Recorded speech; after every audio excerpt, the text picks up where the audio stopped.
रीना सिंह रायपुर के रईस परिवार से थी। उनके पति बिजनेस के चलते साल भर विदेश में रहते, बेटा दिल्ली में पढ़ाई कर रहा था।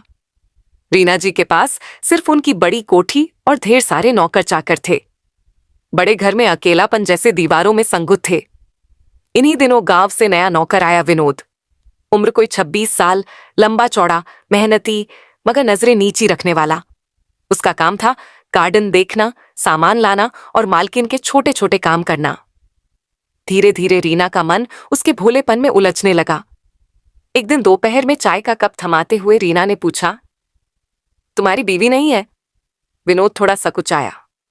नहीं मालकिन, अभी नहीं। रीना मुस्कुरा दी। कभी तो इतना मन लगाकर मेरा ख्याल रखते हो। उस दिन के बाद बातों का सिलसिला शुरू हुआ। कभी गार्डन में बैठे बैठे, कभी रसोई के बहाने, कभी बरामदे में बारिश देखते देखते। रीना के दिल का सुनापन विनोद की मासूम बातों से भरने लगा। एक शाम बिजली चली गई। बंगले के बाकी नौकर अपने अपने काम में लगे थे। रीना डर के मारे ड्राइंग रूम में बैठी थी। विनोद, एक मोमबत्ती ले आओ। विनोद आया, मोमबत्ती रख दी, फिर खुद वही खड़ा रहा। तुम्हें अंधेरे से डर नहीं लगता? नहीं मालकिन, पर आपसे दूर रहकर दिल घबरा जाता है। रीना ठिठक गई। उसने पहली बार विनोद की आंखों में देखा। उसमें डर नहीं, सच्चाई थी। बैठो मेरे पास, जब तक लाइट नहीं आती। विनोद वहीं पास बैठ गया, चुपचाप। उस दिन पहली बार रीना ने बिना कुछ कहे अपने हाथ उस पर रख दिए। कोई कुछ नहीं बोला, पर दोनों ने महसूस कर लिया कि दिल की दीवारें अब गिर चुकी हैं। अब हर सुबह रीना नए नए बहाने से विनोद को पास बुलाती। कभी किताब पकड़वाना, कभी गार्डन में साथ चलना। विनोद का दिल भी अब उसे अपनी मालकिन नहीं, अपने किसी अपने की तरह देखने लगा था। एक दिन रीना ने साफ शब्दों में कहा, कभी तुम्हारा ख्याल आता है तो दिल हल्का हो जाता है विनोद। तुम मेरे अकेलेपन में जैसे अपनेपन की हवा हो। विनोद झिझकते हुए बोला, मालकिन, अगर इजाजत हो तो मैं हर दिन आपके साथ रहना चाहता हूं, बस ऐसे ही, बिना कुछ मांगे। रीना ने पहली बार उसे हाथ थाम कर कहा, मुझे किसी के हाथ की गर्मी चाहिए थी, तेरी जैसी सच्चाई चाहिए थी। एक दिन बंगले में सब नौकर छुट्टी पर थे, सिर्फ विनोद और रीना। शाम होते होते बारिश शुरू हो गई। कमरे में दोनों अकेले, चाय का प्याला हाथ में।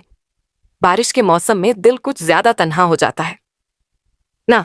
रीना ने धीमे से कहा, आपके पास रहूं तो तन्हाई कैसी? रहोगे, आप जहां कहोगी वहां।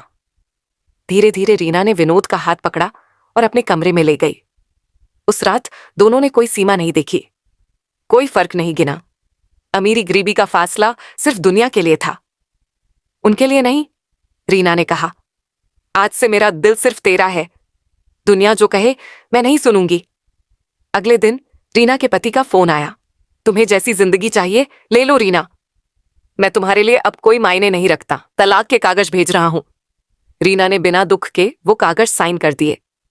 विनोद को बुलाकर कहा, मैं बंगला छोड़ दूंगी, तू चाहे तो मेरे साथ चल, नहीं तो मैं तुझे भूल जाऊंगी। विनोद ने बिना देर किए उसका हाथ थामा। मालकिन, अब आप मेरी बीवी हो, जहां जाओगी वहीं रहूंगा।